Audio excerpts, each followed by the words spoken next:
everybody, it's me, Vivi. Welcome back to my channel, and if it's your first time here, welcome. I want to start off by saying thank you to everybody who's subscribed over the past few weeks. I never thought that anybody would subscribe because that wasn't really my goal. I like making content that makes people laugh, and I wanted a place to share it. It really warms my heart to see that people encourage other people and they don't just bring other people down.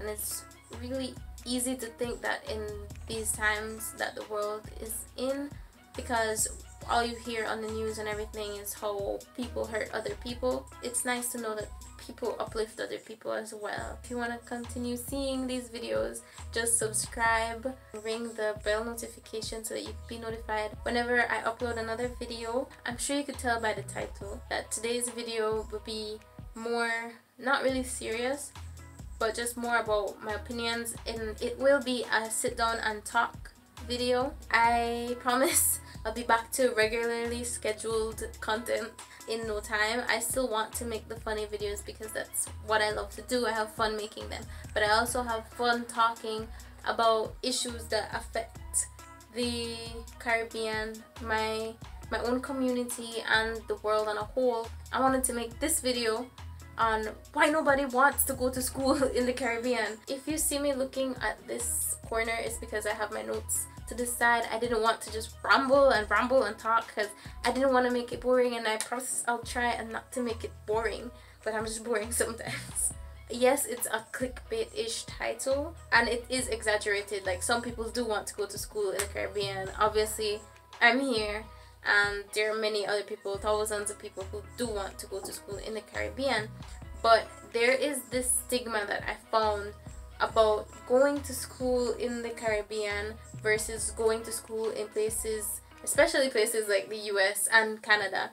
So I thought it would be nice to sit down and talk about it to help people who are potentially going to go to university or college in the near future, or maybe far distant future, or maybe you're not going at all and you just think after watching this that you could share it with somebody who is considering going to school, who is a Caribbean citizen. So this will be a multi-part series because I first thought that I could fit everything into one video, which was very foolish of me because there's so much to unpack. So this will be a mini series, I guess, on my channel. So you could share this video and the others that are soon to come with anybody who you think it could help, just to help them get the full picture of all their options. Because like Pitbull and that guy said, I got options, and and you have options too if you decide to further your education after high school.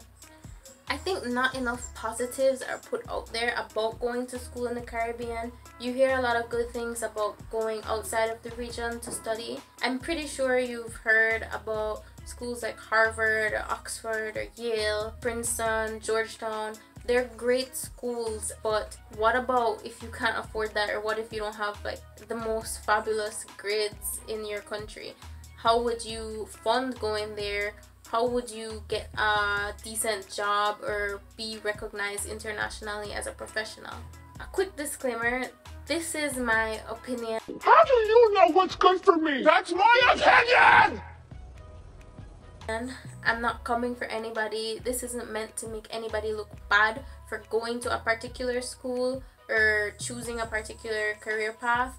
This isn't meant to make any institutions look bad. I'm just talking about my experience and unpacking a stigma that has existed for years. If this offends you, I apologize, but it's not meant to go after or call any person or group of people.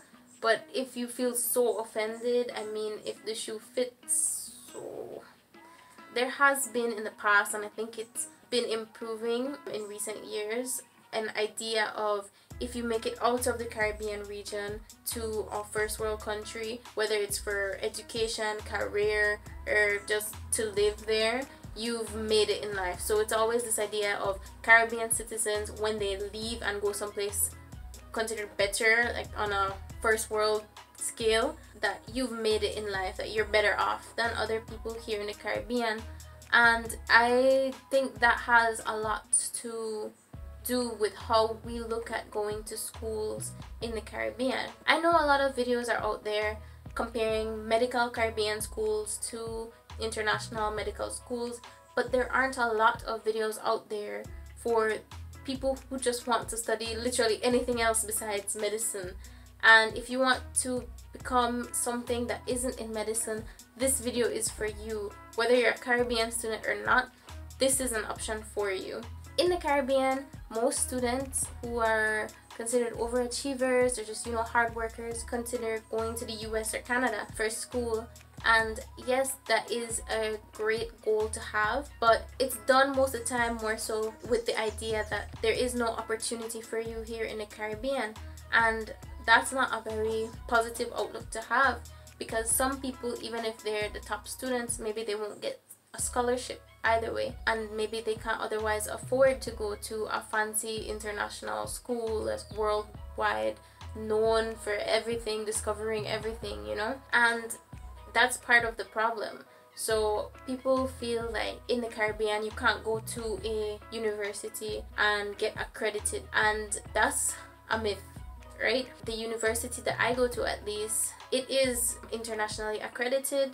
If I were to apply for my master's to a different school after receiving my bachelor's from my current university, which I think I'm planning to do, all my credits would be accepted and they would not question the validity of my degree.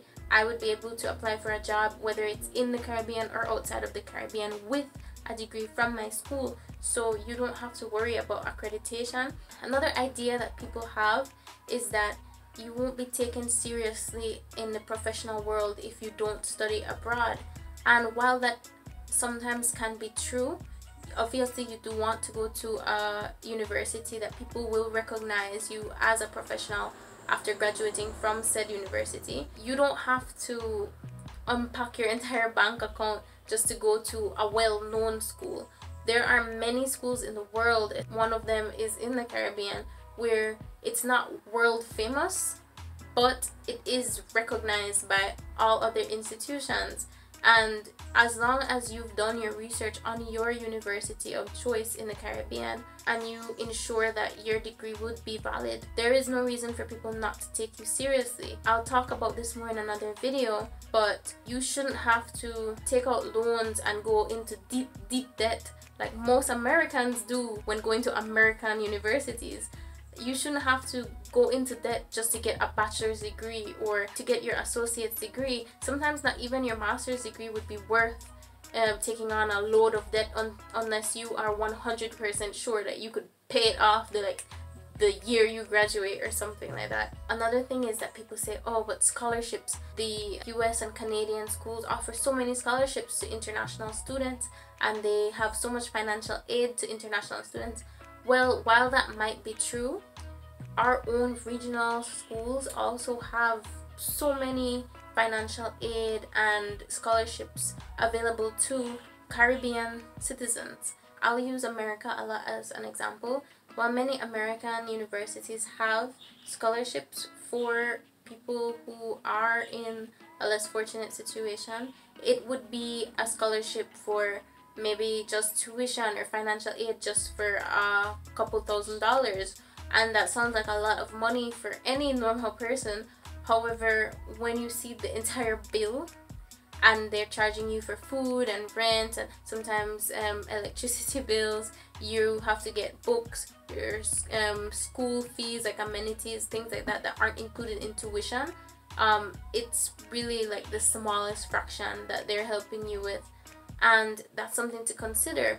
While when you're in the Caribbean, you have a better chance of getting full ride scholarships, even if you're not an overachieving student, even if you don't have the best grades, you have a better chance of having your education funded for you than if you go abroad. And I will make a specific video diving deeper into the financial aspect of going to school in the Caribbean. And my last point that I want to graze on in this video is the fact that you seem like you're better off if you go to a US school or a Canadian school.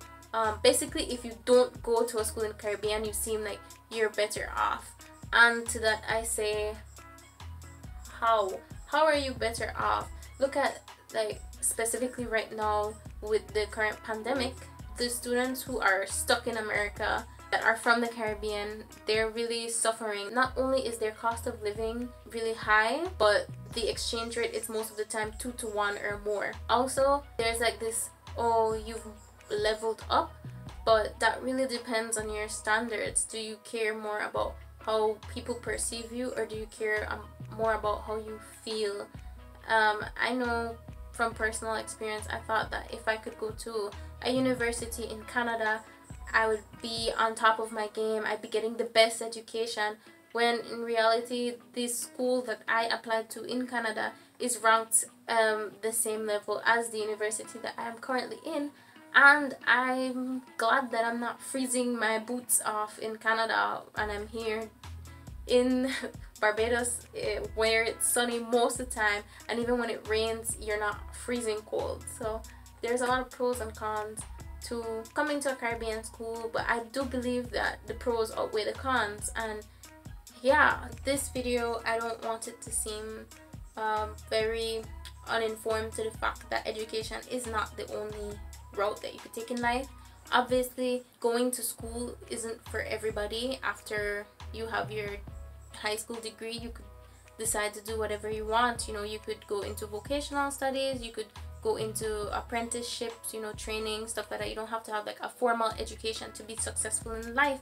So I also want you to consider that. Just subscribe and ring that bell button down below to find out my personal pros and cons of coming to school in Cave Hill, Barbados. Thanks again for everybody who stuck around. If this isn't your cup of tea, I will definitely be uploading different kinds of videos than this one. I just really wanted to get this out there because I know when I was 16 to 18, I wanted somebody who had previously been in my shoes to give me advice or give me their point of view on all the options and their experiences. So I hope this helps somebody out there, and yeah, share this video if you found it helpful. Maybe it could help somebody else. Even if it wasn't helpful for you, maybe you think it's helpful for somebody else. And yeah, thanks, bye.